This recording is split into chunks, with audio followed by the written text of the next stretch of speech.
Van Hatten vai torcer para a Holanda. Vai. Ele é holandês. Vai torcer para a Holanda ou não? Memphis. Brasil primeiro, depois Holanda. Diz que o Brasil vai perder para a Holanda. Tá falado isso. E aí? Tá falado, E aí? tá comentado isso. Aí é Brasil. Ô Van Hatten, Não é Vai Brasa, mas é Brasil. presença encantadora aqui sempre da nossa querida Jess, aqui honra. participando aqui do... Por favor, coloque a rede dela, Jess. por gentileza, da Jess, que é a nossa companheira aqui da Jovem Pan, participando, ela que manja de política e é campeã mundial de debate. Nunca perdeu um debate. Nunca perdeu um debate. Não passa Né? frio porque é sempre coberta de razão. Exatamente, exatamente. Quem me Aí, ó, dera. tá aí a Jess. Eu vou aproveitar e fazer a primeira pergunta. Eu quero saber o que vai rolar lá sobre a misoginia, que tá lá no... A nossa querida... A batatinha. Isso. É a Sandy. A batatinha, a nossa Sandyzinha, que tá comandando lá o negócio. O que vai dar isso aí? Olha, Emílio, não estou vendo a discussão tão forte na Câmara nesse momento. Acho que é coisa que ela está debatendo em rede social, forte. No Senado já deu todo aquele quiprocó, né? Porque aprovaram uma... Então, agora está na Câmara, né? Está na Câmara, mas assim, a Câmara nem votou nada ontem nem anteontem, porque está travada a pauta, porque o Lula mandou um projeto de lei da 6x1 com urgência constitucional enquanto se debatia a PEC. Aí funciona assim na Câmara, para quem... Né? Aliás, boa tarde a todos, né? Cheguei aqui já... Já chegou, já respondendo. Cheguei chegando, respondendo. Aqui a gente coisa explora mesmo, a gente explora, não tem muita conversa aqui. Olá. Então, boa tarde a todos. O que está acontecendo na Câmara agora? Foi aprovada a PEC da 6x1, que foi para o Senado da República, mas o governo Lula mandou também um projeto de lei, porque a PEC não era de iniciativa do governo, a PEC foi assinada pela Érica Hilton, né? Aí foi mandado para Comissão Especial, CCJ, etc. Plenário da Câmara, foi aprovada, sem o meu voto, foi aprovada. E agora está no Senado. Mas enquanto não retirar-se a urgência constitucional do projeto de lei que o Lula mandou, não se vota nada no plenário da Câmara. Porque projeto de lei com urgência constitucional precisa ser votado em até 30 dias. Se não for votado, não se vota mais nada. Então, o PL da misoginia, que está aí tramitando em outras comissões, ele não pode ser votado no plenário. Entendi, entendi. O presidente retirar a urgência. Entendi. Enquanto não sair isso aí da frente, nada rola. Da Câmara, nada. Fica tudo parado. Tudo parado. Só pode votar PEC ou PDL, que é projeto de decreto legislativo. Por exemplo, acordos internacionais, isso tem preferência. Mas projetos de lei, não. Esse 6x1 ou 5x2 lá vai virar, né? Já virou, né? Eu espero que sim, porque... O que você acha que vão mudar lá no Senado? Olha, foi muito interessante a forma como foi protocolada essa PEC do horário flexível na noite da votação da Câmara. Então, mas isso é o quê? Explica. Vamos lá. Explica em miúdos, porque vocês têm uma linguagem que ninguém entende. Bem fácil. Uma linguagem O trabalhador brasileiro, quando ele vê que não tem mais oportunidade no Brasil, ele vai trabalhar, buscar emprego normalmente onde? Se ele conseguir. Estados Unidos, Europa, se ele conseguir. Sonho de emigrar, porque lá trabalha por hora, é mais fácil, tem mais qualidade de vida. O trabalhador americano, quando não consegue alguma coisa, vem buscar a CLT no Brasil? Não, muito dificilmente. Então, essa é uma forma fácil de entender que o sistema de lá gera mais produtividade, mais qualidade de vida. O trabalhador pode trabalhar 10 horas num emprego, 20 horas no outro. Se ele quiser trabalhar 50 horas por semana, pode. Se quiser trabalhar 10 horas por semana, pode. Tudo com o sistema de garantias, né, trabalhistas também, dando a ele essa possibilidade. É isso que a gente quer para o Brasil. O Brasil tem que dar mais liberdade para o trabalhador. Ele tem que escolher. Não é o governo proibir. Porque o que é a 6x1 no fundo? Não é permitir ao trabalhador que ele descanse. É proibir aquele que queira trabalhar 6 dias, por exemplo, de fazer.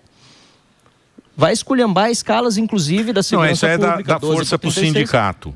Óbvio. Isso é uma coisa sindical que é da força para o sindicato. Então, bem simples. O que é a PEC do horário flexível? Você decide, trabalhador, quanto você quer trabalhar. Se é 10 horas num emprego, 20 no outro, tá, beleza. Quer trabalhar 50 num emprego só? Pode. 20 num emprego só?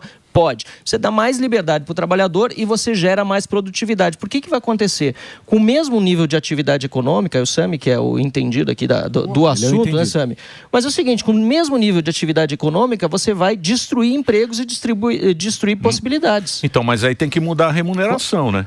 Pois é, aí vai ter que ser por hora, você mantém? Claro, aí você pode fazer, você pode conviver com os dois sistemas. Aí tem que mudar tudo. Não, você pode manter o CLT e você pode fazer horário flexível para quem quiser. Qual o problema? Não, mas tem o 13º. Aqui é mas aí você faz proporcional, você pode fazer proporcional. O que acontece hoje? Hoje, o que o cara faz quando ele não consegue fazer pela CLT? PJ. Ele é uma empresa individual. Na verdade, o que ele está fazendo? No fundo, tem algumas empresas individuais que são, de fato, empresas individuais, mas muitas são uma forma de dar uma burlada no sistema, porque não tem como fazer CLT. Exato. Hoje, os garçons, por exemplo, eu fui num restaurante ontem em Brasília, disseram, todos os garçons estão contra o fim da 6x1. Porque é ali que eles ganham uma gorjeta, que é justamente no nosso feriado, na nossa folga, que a gente vai pro bar, é nesses dias que o governo está dizendo, eles têm que ser forçados a descansar, não podem mais trabalhar, não podem ganhar a gorjetinha deles. Que o cara tem, né? Exato. E o pior, o cara vai ficar daqui a pouco esse dia em casa a mais obrigado, não porque ele quer, e o que acontece também? Ele acaba gastando mais.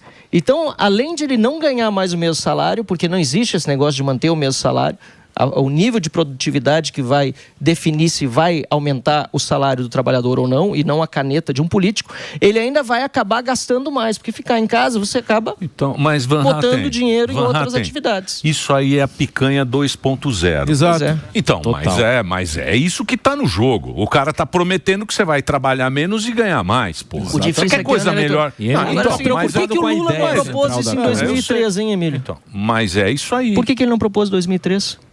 Se ele é tão a favor do trabalhador, por que quando ele chegou à presidência da República na primeira vez, ele não propôs isso?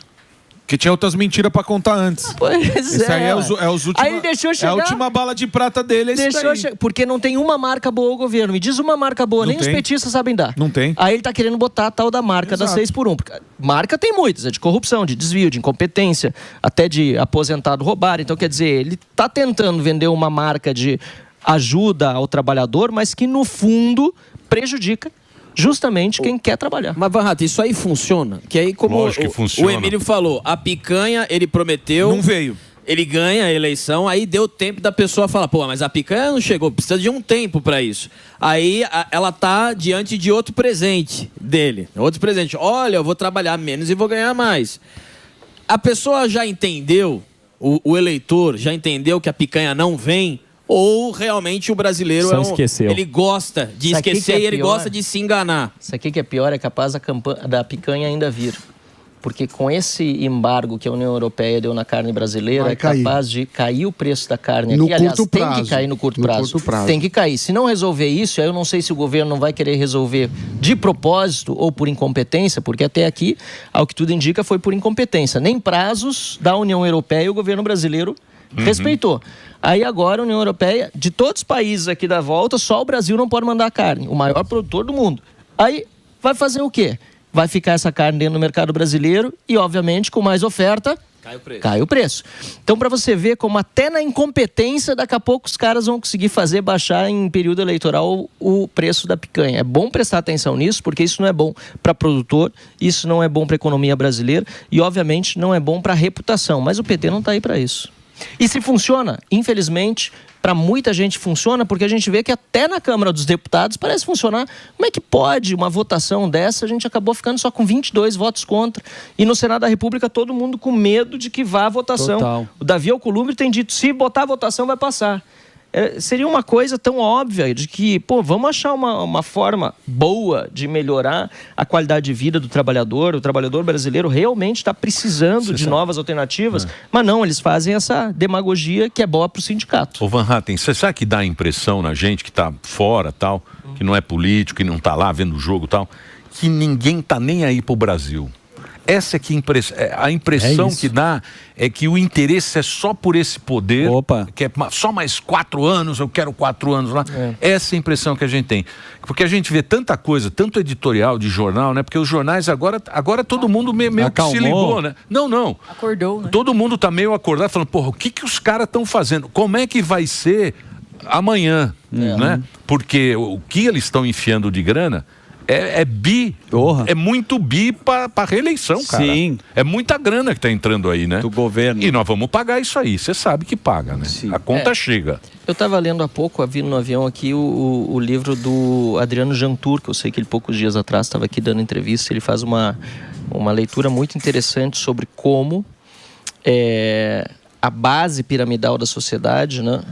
Não bem a base, mas a parte mais de classe média, digamos assim, ela é fundamental para garantir mais responsabilidade de quem comanda, de quem governa, e menos benefícios distribuídos para quem está ali na voltinha do poder. Né? Hoje no Brasil a gente vive uma situação em que se retira muito dos pobres, aliás, mais do que eles ganham de volta, porque o Bolsa Família não paga o tanto de imposto que o pobre tem pagado, por exemplo, no nosso país, e paga mais em proporção do que quem tem mais dinheiro, e uma parte desse recurso que não vai para o pobre, obviamente vai para quem tem mais dinheiro e está próximo do círculo de poder.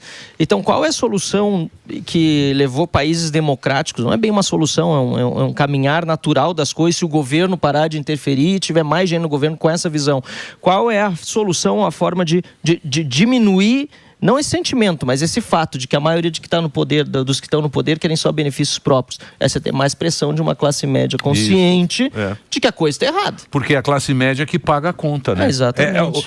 O país que funciona, ele tem classe média grande, porque a classe média paga o imposto. O rico, o milionário tem dinheiro fora, ele dá um jeito. Ele não tem problema para quem tem muita grana.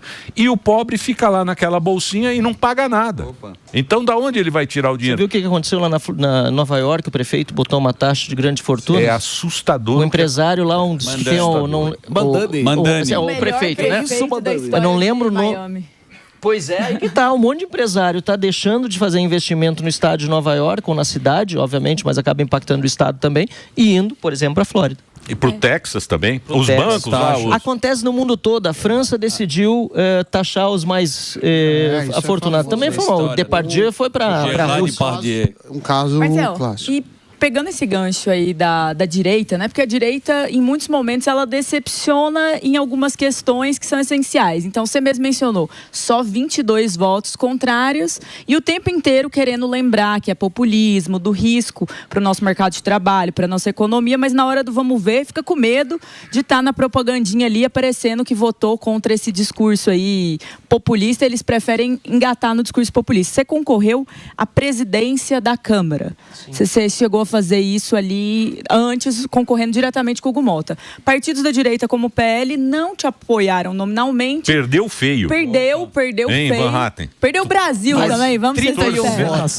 Tá bom. Feio não. Perdeu feio. 7-1. Teve gente que fez 3 votos. Mas tá bom. Tudo por comissão, por nós vamos fazer isso. A Câmara vai fazer uma coisa diferente, nós vamos ter essa comissão. Parece que o direito o tempo inteiro quer jogar meio junto com o sistema, com o eleitoral. E como que você vê isso? A direita está desunida, está fraca e lá é difícil fazer política com esse grupo? A direita ela é muito mais recente em organização do que a esquerda. Então a gente precisa conceder isso. A esquerda está aí já décadas fazendo esse trabalho, né? E 10, 15 anos atrás o PSDB era tido como a direita brasileira, que não é.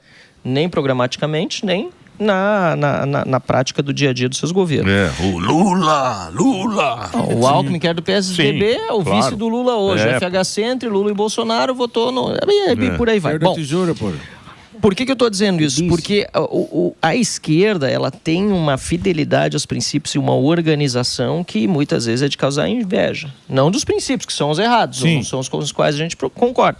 Então, quer dizer, eles... Lá no início do governo Bolsonaro, antes até, quando gritavam Lula livre, aquela coisa toda, quem acreditava que o PT ia ser ressuscitado e o Lula ia estar de volta na presidência? Eu não achava que isso ia acontecer. E aí, em novembro daquele ano, aquilo aconteceu. Então, o que eu vejo? Acho que nós mas também aconteceu... Por mil... Um monte de Leonardo, né? Leonardos. Montes. Muitos. Aos montes. E aí é uma junção da esquerda corrupta ideológica com um sistema ávido por voltar a fazer as maracutaias que sempre mantiveram esse sistema aí no poder. Mas voltando à pergunta objetiva sobre a 6x1 e sobre esses votos, realmente teve muita gente com receio da repercussão de um voto contrário. Havia pesquisa, por exemplo, no Rio Grande do Sul, dizendo que 73% da população gaúcha era a favor do fim da escala 6x1. Mas a pergunta é a seguinte: você é a favor da escala 6x1 para trabalhar um dia a menos e ganhar o mesmo salário? Puxa, é difícil alguém dizer. Claro, É os 20 e poucos contos. Então, e aí depois do meu voto, e eu digo assim, na hora, teve gente até aconselhando, achando que eu tinha que votar a favor, porque eu sou do fim da 6x1, porque eu sou candidato ao Senado. Diz, calma, primeiro que eu não vou trair os meus princípios. Exatamente. Sempre votei de acordo com meus princípios. E segundo, se é para eu perder uma eleição por causa de um voto desse para outros populistas que estão oferecendo isso sabendo que é errado, então que o eleitor escolha os outros, sabe? Sim. Porque se é para votar igual os outros... Exatamente. Por que vai votar no genérico? Vota Isso. logo pra que no... que está lá, né? Exato. Mas aí, de novo, eu entendo, teve gente ali... E nós perdemos a discussão, e aí é um problema de organização da direita. Eu inclusive, depois da votação... Antes da votação já foi uma tragédia sob o ponto de vista de organização do debate, não levaram a sério. Não estou falando só de direito, estou falando de entidades empresariais. Imprensa, que acordou agora também. Sim. Né? Editoriais, falando que horário flexível, Sim, que não sei o quê. exato. Não tinha nada disso antes. E depois do voto, pouquíssimas entidades, eu não vou citar nomes, algumas eu poderia citar até para agradecer, mas pouquíssimas foram lá e dizer, parabéns pelo teu voto. Exato. Né? Ou empresários, ou pessoas que realmente estão conscientes, ou trabalhadores e tal. Então, quer dizer, sabendo do resultado, mesmo assim a solidariedade depois foi pequena quando eu exerci o voto de convicção. Mas onde eu quero chegar com essa conversa toda? Agora nós temos uma alternativa que está lá no Senado e que o Rogério Marinho protocolou, nada menos que o líder da oposição. No dia da votação na Câmara dos Deputados, eu estava com o Davi Alcolumbre no Senado por outro motivo, conversando com ele na mesa, e eu falei sobre o tema da escala 6x1 que estava sendo votado na Câmara. E ele disse, ele está claramente enfadado com a situação, ele não está gostando, ele tem noção do tamanho do problema. Aliás, foi uma pauta que o Hugo Mota, na verdade, comprou com o Lula para pautar na Câmara dos Deputados. E eu falei da PEC do horário flexível, ele já tinha conhecimento, me pediu um pouco mais de explicação. E ele disse, olha, se protocolar aqui no Senado hoje, eu já despacho logo para a CCJ. E foi aí que eu liguei para o Rogério Marinho e disse, tem a PEC do horário flexível, que é do Maurício Marcon, nosso deputado federal do Rio Grande do Sul. Vocês conhecem ele? Já esteve aqui. É dele lá na Câmara. Pegou praticamente o mesmo texto, fez uma ou outra adaptação, protocolou ainda naquela noite mesmo da votação na Câmara com 36 votos. Tanto é que foi um tanto de água no chope da aprovação. Vocês lembram? Aprovada 6x1 e ao mesmo tempo, Davi Alcolumbre despacha para a CCJ. O bastidor foi esse. Foi uma conversa nossa lá na mesa do Senado. Disse, protocola e agora tem essa opção de tramitação. Mas você não acha... Porque, por exemplo, o que a gente fica aqui, né? Ou a maioria das pessoas. A maioria das pessoas fica, sou direita ou sou esquerda? Eu sou direita porque eu sou do livre mercado, porque eu quero mais liberdade para as pessoas. Não, eu sou de esquerda porque eu sou mais socialista, eu acho que tem que ser do jeito que é, com essas bolsas, essa coisa toda. Tem que ajudar o pobre, porque tem mais pobre. Não, mas eu acho que tem que ser o livre mercado. Tal. Fica toda essa briga. E a gente esquece de votar em quem está mandando, que são os deputados e os senadores. É lá que está o baragulê. A gente fica de Bolsonaro, Lula, PT, direita, esquerda. E lá que está rolando a tramóia. Toda a conversinha. A conversinha. Então, conversinha doce. Tem que ficar ligado nesses caras. Se você votar nos caras sérios ali, o cara não vai deixar, entendeu? Mas aí... Ou você acha que você vota no cara, ele te engana, e aí chega lá, ele entra no esquema, porque é gostoso, né? Porra, você ser senador é uma delícia. Lógico, puta merda. Infelizmente, olha só. Você acha que o cara entra no esquema mesmo sendo sério ou não? Não, tem gente que é sério. Mas como é que escolhe um cara sério? Bom, não um cara igual você, que você não gosta muito de brincadeira. Exato. Eu percebo aqui. Ele não faz. Você não é muito da piadinha. Ele não é da piadinha. Hoje ele ficou grisalho. Nós queremos um cara igual você. Grisalho em 6 meses, sem terno e gravata. Hein, Van Hatten? Acho que assunto sério é sério, pode ter descontração para tratar de assunto sério, por isso que eu gosto muito do programa, mas de qualquer maneira a gente precisa tratar as coisas como elas são, não dá para adorar a pílula, né? Então, quanto à questão da participação de pessoas boas na política e que se vendem no caminho, existe, não tem a menor dúvida. Por exemplo, foram eleitos 27 senadores em 2022, 17 estão na oposição. Foram eleitos 54 senadores em 2018. Dos 54, 14 estão na oposição. Não. Olha a diferença. Caramba. Não é possível que numa eleição tenham sido eleitos tantos na oposição e na outra. Mas a gente vai analisando. Aí tem senador que realmente foi para o outro lado da força, mas tem senador que se elegeu para outro cargo no seu estado e suplente não é alinhado com o governo. Tem outro que faleceu e suplente é hoje alinhado com o governo. Então, quer dizer, nós temos uma série de outros fatores envolvidos que precisam fazer com que as pessoas prestem atenção. A eleição para o Senado é tem que prestar atenção também em quem são os suplentes dos senadores. Entendeu? Qual é o compromisso que esse suplente do senador vai ter com a pauta que o senador... Porque ele é eleito junto. Tá, então deixa eu fazer uma pergunta para você. Agora, depois, só para encerrar esse assunto. Sim. Eu acho que o cara que vota, o eleitor, ele não aceita a traição de quem ele votou. Exatamente. Correto? Se você votar para presidente... Porque presidente... O certo seria, né? Presidente, prefeito, cargo executivo, cargo majoritário, você sabe muito bem quem você votou. Agora, o deputado, você acha que a maioria não percebe muito em quem votou, por isso ele vai jogando? Eu acho que esse é o primeiro problema, porque mais de 70% das pessoas, uma semana depois da eleição, não lembram quem votou para deputado federal. Tá? Esse é que é o problema, mais de 70% não lembram. Mas eu acho que isso é importante. Nessa eleição, votou, guarda num papelzinho quem você votou para deputado federal. Pra lembrar, pelo menos. Lembra, depois vai cobrar, vai saber se votou ou não. Guarda no papelzinho, bota na geladeira, sei lá, talvez ruim botar nome político na geladeira, vai ver todo dia, mas... Puta, eu votei muito mal, vou pôr você cara. na geladeira, Van Hatten. Votei muito mal. Eu lembro. Van Hatten na geladeira, você pegar Eu voltei no Tiririca só pra Bota não dentro da esquecer. geladeira, então lá no fundo, aí você sabe onde encontrar. Não precisa ser clima, não. Morgado tem uma pergunta. Vai lá, Morgadinho. Ô, Van Hatten, você tava falando essa questão aí, né? E o Emílio até tocou, falou assim, tem gente que se vende, né? Que muda, que começa a jogar o jogo do sistema. Mas não só isso, o que a gente vê também, às vezes você falou assim, a direita é muito nova, mas você tem seus princípios e você acabou votando a questão da escala para não existir. Enfim, a gente vê pessoas da direita, e não é porque se vendeu, às vezes ela não quer perder o voto, né? Porque são pautas populares. A gente viu a questão da misoginia no Senado como foi. O Girão veio aqui, pediu desculpa pelo voto dele. Então, assim, às vezes a pessoa não é a questão de não estar organizada à direita. Às vezes ela está preocupada simplesmente com o voto e não se queimar com a galera, que tem gente da direita que também... Enfim, como que faz agora, né? Como que a gente faz? Porque o Emílio falou nessa questão... Porque você vota esperando o cara, cobrar, prestar atenção a partir de agora, porque a gente vota, é justamente o que você falou. Se for para votar em quem vai votar a favor, eu não voto no genérico, eu voto em alguém da esquerda direto. Né? Mas, aí fica aquela coisa assim, que o deputado vai e fala... mas a gente ia perder mesmo? Então, e aí? Você ia perder mesmo? Então, por isso você vai trair o voto de confiança que eu dei pra você.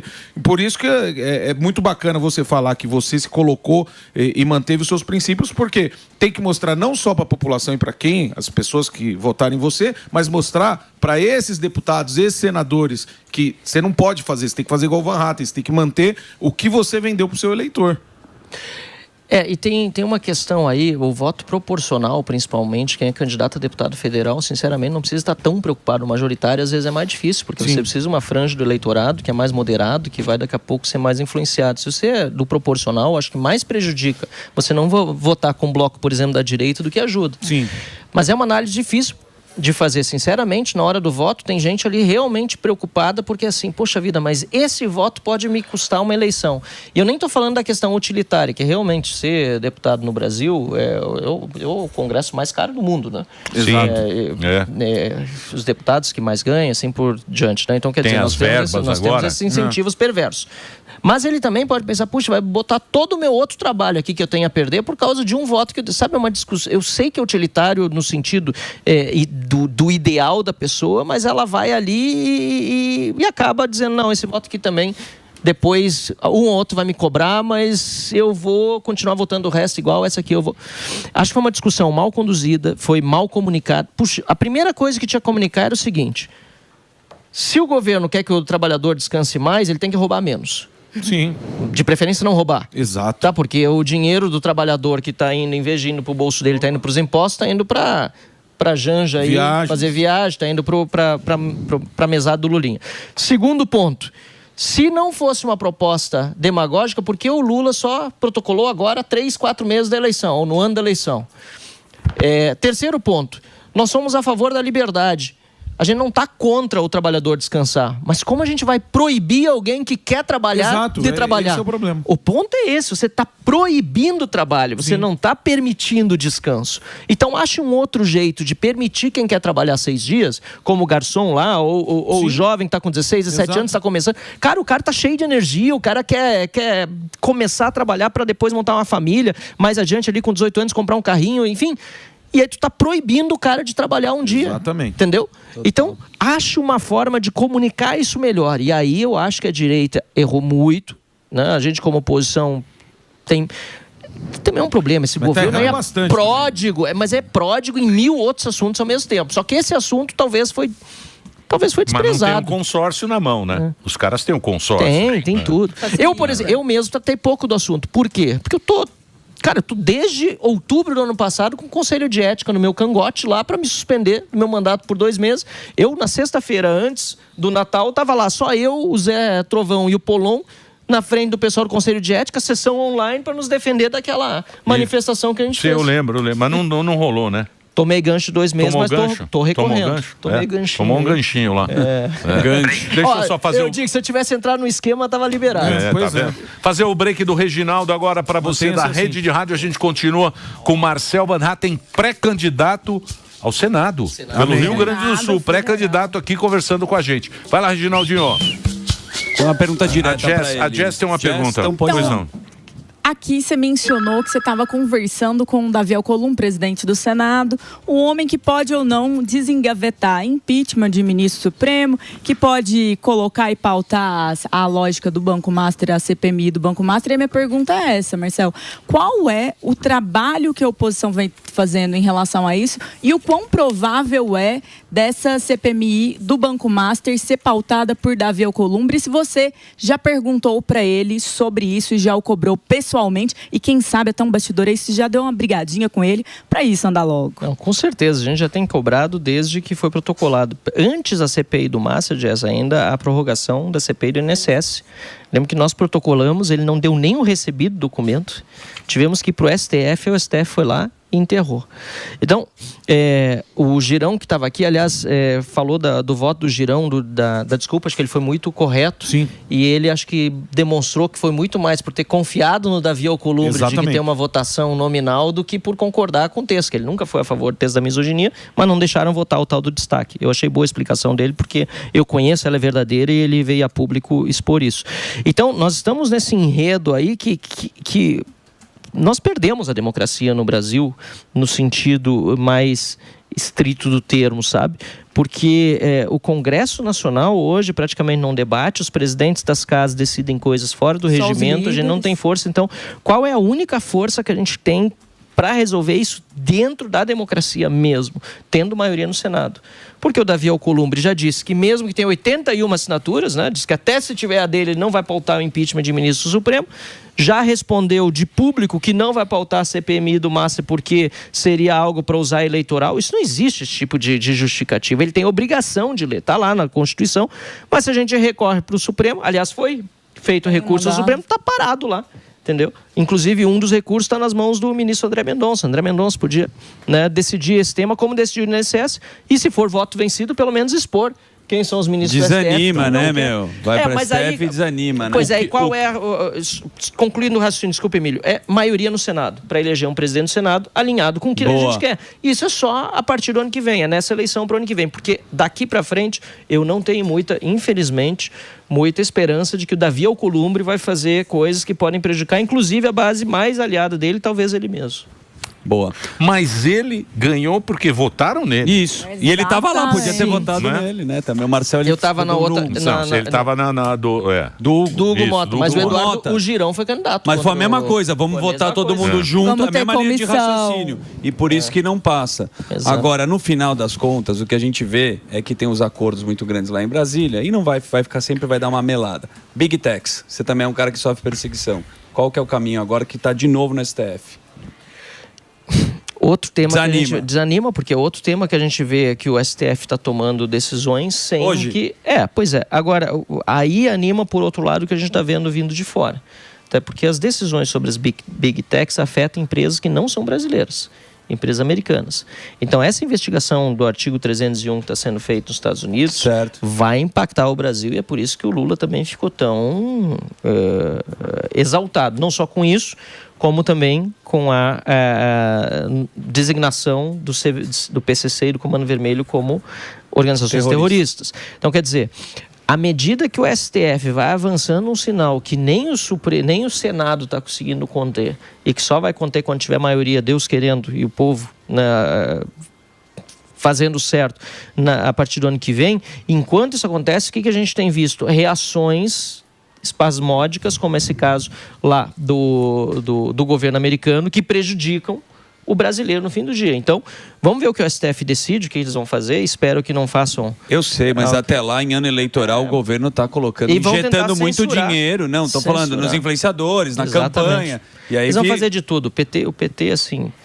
Tudo que eles acusam o Bolsonaro de tentar fazer, ou de ter tentado fazer, eles têm absoluta tranquilidade em fazer em dobro.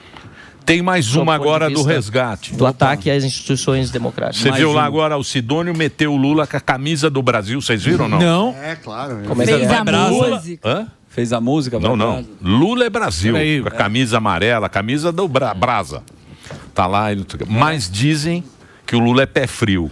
O Lula é. Então... O Lula vai na escola de samba, não foi bem. Diz que o Lula derrubou queria a nem o escola Neymar de samba. Diz que é meio Mick Jagger. Eita. E agora, como é que nós vamos sair dessa? O que você acha? Não, mas eu não Você deixo acha que o Lula torcer para a seleção brasileira, assim como eu não deixo de Não, mas é a camisa do Bolsonaro, pô. Não, mas peraí. Não. Você tá brincando. Então ele tem que ir com o azul. Você tá brincando, é a camisa do Bolsonaro. Não tinha até a vermelha. O Bolsonaro usa a camisa falsa. O Lula tá com a camisa do Bolsonaro, que é essa camisa, essa camisa. Mas a dele é original. Eles vêm dessa forma. Mas o Brasil joga contra o Marrocos, bandeira vermelha com estrelas. Olha, ó, com a camisa do Bolsonaro. Focado aí, né? Vai, Brasa. Resgate do Calango Ryan. Me fala uma coisa. E agora? Mas contra quem o Brasil vai jogar? Marrocos. Bandeira vermelha com estrela. Ih, olha lá. Vai coçar a mão. Vai Qual zerar. dia? Qual dia? Hein? É 13. Que coisa, hein? Até a camisa do Bolsonaro. Que coisa que o cara faz pra se reeleger, bicho. Mete a camisa. Mas lembra, isso já tinham feito um pouquinho no ano passado com a Haddad. No ano passado não, em 2018 com a Haddad. O Brasil é verde e amarelo com a camisa. Usaram essas coisas, tiraram o vermelho também. Que na política é bom ter gente séria. Não tem que ficar esse negócio de se perfazendo. Isso. Aquelas faquinhas. Eu não gosto daquilo. Lacraçãozinha. Não é cara sério. Corte sem lacração. Corte rápido. Caça like. Cara sério. Você acha que nesse negócio do Banco Master tem tanta gente grande envolvida que vão dar uma... Ou você acha que eles vão... O povo vai realmente saber o que rolou nessa história? Uma morcegada, como se diz. Uma morcegada, porque vão falar, olha, o prejuízo vai ser muito maior. Não tem nem dúvida de que tem muita gente grande envolvida, não tem nem dúvida. Agora a gente precisa dar tempo ao tempo para o André Mendonça fazer a investigação. E espero que ele consiga fazer com a Polícia Federal independente, porque ainda poucos dias atrás ele cuida também do INSS, né? E lá trocaram o delegado que estava cuidando do caso do Lulinha. Quando chega no... Pois é, e ele diz a imprensa, é que o André Mendonça é o cara mais discreto. Que também é bom, acho que é um cara sério, como você está dizendo aí, te agradeço inclusive, porque ele está lá não para ficar dando entrevista o tempo todo como os outros ministros e ficar fazendo comentário político.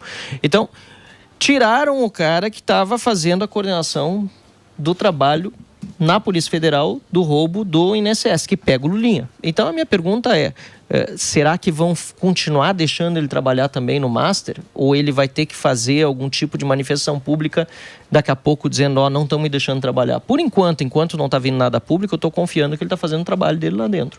Porque, de novo, no Congresso, o máximo que a gente consegue fazer é com base nos vazamentos que vêm, nas coisas que a gente escuta, eventualmente fazer algum discurso, alguma manifestação pública, mas investigação mesmo, a CPMI não vai sair. Então, mas ontem mesmo foi aprovado lá no Senado, o Benedito Gonçalves, que inclusive é um juiz do STJ, que se declarou impedido, no caso Master, por participar de eventos que envolviam o próprio banco. Ele foi aprovado com ampla maioria no Senado Federal para ocupar um dos cargos mais importantes, que é conselheiro ali, corregedor do CNJ.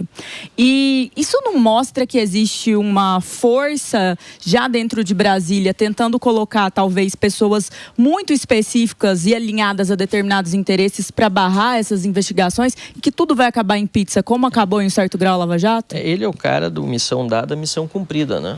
E aprovado por ampla maioria. Missão cumprida por ampla maioria. De fato, esse é um risco que a gente corre, em virtude do número de envolvidos no caso, tentarem abafar tudo. Agora, eu acredito na força da comunicação e na força justamente da população ao saber dos fatos. E o que a gente está vendo por parte, de novo, do ministro André Mendonça, ali tentando conseguir uma delação do Vorcaro, é um trabalho sério, porque a primeira ele não aceitou. Vamos ver como é que vai ser agora, que eles estão avaliando. Então, mas ele não aceitou por quê? Porque o vazamento que interessava aquilo lá, que é o lance do Flávio. Eu não sei exatamente o que foi que fez ele não aceitar, mas disseram que ele mudou a versão agora, inclusive, sobre determinados pagamentos, dizendo que não foram coisas habituais, mas que foram propina. E para mim fica muito claro, né? Quando a gente vê, por exemplo, cartão de crédito sendo utilizado por alguém sem limite, que é simplesmente amigo do banqueiro, é algo que chama muita atenção, né? Mas se você pega caso Master, chegou no Lewandowski, por exemplo, era consultor do cara. Então, isso. Um monte. Chegou no ministro. Guido Mantega, consultor do cara. Que a esposa do Moraes? Sim, chegou lá. Agora chegou no Flávio, no filme, né? No filme do filme. A gravação. Parou aí. Por quê? Porque prejudicou alguém. Quem que saiu ganhando com essa história? É isso que eu fico perguntando. O Flávio pediu investigação. Sim, ele pediu dos outros. Ele pediu CPI. Pois é, mas é investigação. CPI é investigação. Ele pediu investigação. Quero saber quem do PT que foi envolvido em rolo está pedindo investigação. Por que não deixa Lewandowski pediu investigação, Guido Mantega pediu investigação. É muito diferente o cara aparecer, porque assim, para o Flávio a melhor coisa é que se esclareça. Ele disse que não tem nada de errado, que foi patrocínio para um filme, que se esclareça. O Moraes está pedindo investigação, está querendo que investigue. Então essa é a grande pergunta. Cadê a intenção da pessoa? E não empolgou muito a delação que ele mandou, que ele fala que o ministro, Alexandre não tem, que foi pagas às custas como uma coisa normal, entendeu? Tá muito normal. Normal não é. Nenhum escritório de advocacia vai aceitar eu tô falando, é uma coisa que não empolga. Você tá vendo que o cara pagou, tem tráfico de influência? Tá, pelo amor de Deus. Muito bem. Muita gente pergunta por que o Marcel Van Hatten vem tanto ao programa Pânico. Que é bom. Porque ele é muito bom. A gente gosta. É sócio. Então, a gente sempre abusa dele, porque ele trabalha em Brasília, mas ele dá uma passadinha aqui para dividir com a gente as novidades, o que está rolando na política. Então a gente conversou com o Marcel aqui. Eu vou colocar as redes sociais do Marcel Van Hatten. O nome é muito complicado. Van Hatten. Marcel de van, né? Estou indo na van. Tem espaço na van. E Hatten. Tudo junto. Hatten, H-A-T-T-E-M. Nós somos 5 irmãos e a gente tinha uma Caravelle, que é um micro-ônibus quase da Volkswagen. Família Sabe como a gente chamava? De Van Hatten. Bem bolado. As redes sociais do Marcel para você seguir. Ele é pré-candidato. Como é que tá lá a disputa? Tá boa, né? Tá boa. Tô muito empolgado, tô gostando. Acho que é uma oportunidade também da gente mostrar para o Rio Grande do Sul que dá para recuperar o nosso estado. Porque o Rio Grande do Sul foi ficando para trás. Últimos 20 anos, o estado que menos cresceu no país. Enchente, então, liquidou grande parte dos nossos negócios. Aliás, obrigado pela solidariedade de vocês. Nunca esqueço do Brasil. Sempre me arrepio. E o Rio Grande do Sul... Brasil inteiro, né? Brasil inteiro. E o Rio Grande do Sul só não tem crescido mais, acho que muito por falta de liderança política local e também por falta de apoio. Por exemplo, o governo federal prometeu um monte de coisa, fez propaganda em todo o Brasil, nos meios de comunicação que ajudou o Rio Grande do Sul. Vai lá ver na realidade o que realmente ajudou. Até contra a securitização, por exemplo, o pessoal que perdeu tudo no agro, eles votaram na Câmara dos Deputados. Contra o perdão da dívida do Estado, o PT foi lá e votou contra. Durante a enchente, todo mundo embaixo da água, nós botamos um projeto, eu botei emenda para perdoar a dívida, não só suspender por 3 anos, como o governo Lula sugeriu, e o pessoal do PT votou contra. Mas tá indo bem, tô gostando muito. Valeu. Muito obrigado. Van Hatten, obrigado por você ter vindo. Marcel Van Hatten conversou com a gente. Vamos fazer o break. Eu quero também agradecer a nossa querida Jess. Coloque as redes sociais da Jess. Honra enorme estar aqui sempre. Siga a Jess também nas redes sociais, ela que está aqui na programação da Jovem Pan.